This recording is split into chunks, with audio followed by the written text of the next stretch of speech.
Hey, a lot of developers have made a Minecraft fan game by now, but surely not many have made two. This is Mineblox 2, and it's been 11 years since my last video about it. So let me reintroduce you and show you the improvements I released today. Originally, I made the game in Flash, but as of this video, I rewrote the entire thing in the Hax programming language, as I do, in my own little game engine called Lemengine. So yeah, that means Mineblox 2 is finally back to play again in your browser. Each world you create is infinitely generated. There are 11 biomes right now. Some are chaotic, with caves carving through the landscape, and others are super peaceful, like these orange forests, my favorite biome. There is not, and never has been, a 1 in 1,000 chance of generating a Nicolas Cage biome, so please don't waste your time looking. As you might have noticed, there is lighting and shadows in this game.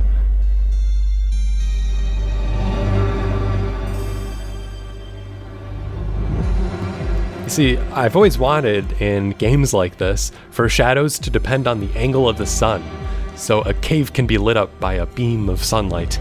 It's just so aesthetic.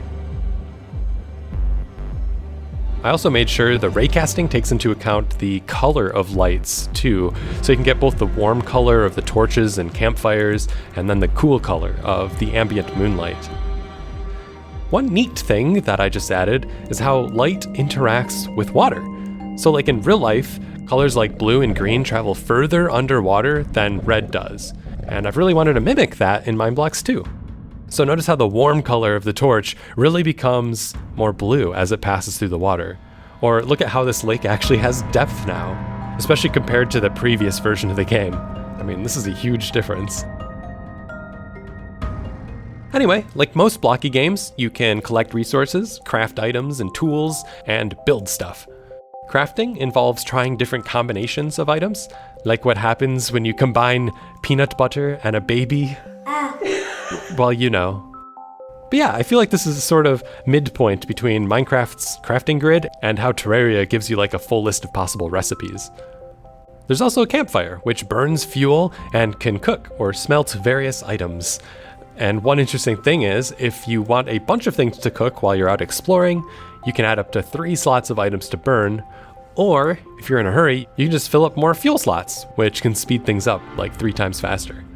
One of the new items to craft is the door. There's this running joke in game development where doors are said to be notoriously difficult to program, and personally I never really understood that until I added them to this game. Because doors can be placed on either side of a tile, they can open in either direction depending on which way you're entering, except if there's something blocking it from opening it that way, and this affects the hitbox and bounds, and there's also 3 types of doors and they can't be floating. Doors, man, who even invented them? There's also tool durability in this update, which means your tools will eventually wear out, so you'll have to craft new and better ones over time.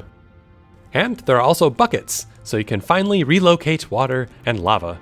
But just remember, if you relocate water on top of your face, you'll see an air meter, indicating that Damon is holding his breath, or pretending to, at least. But don't worry, swimming and climbing movements were improved, so you can more nimbly swim to the surface and breathe. And also items more nimbly swimble because they now float in water. And they also burn in lava, which I think is now the first and only way to dispose of items. Next, you can now craft a bed. These are, as you'd expect, for sleeping through the night.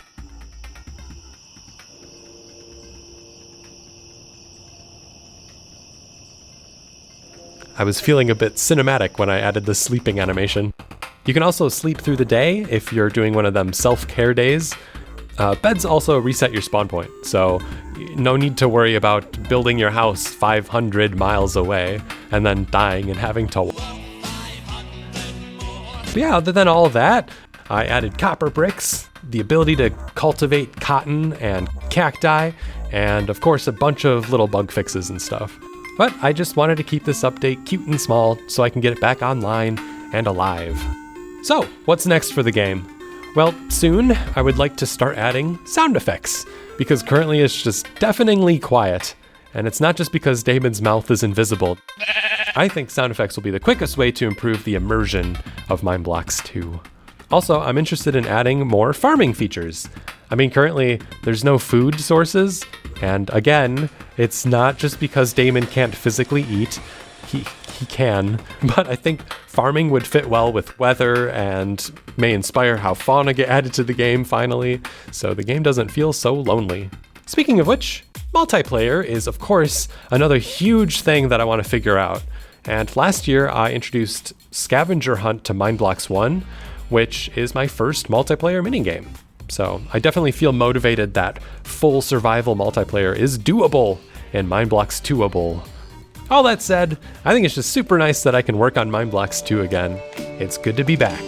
Definitely subscribe for more game dev updates and check out the game with the link in the description. Also, a huge thanks to the Mindblocks Plus patron supporters, Gary, Japonizul, and Crystal. Thank you guys. See ya!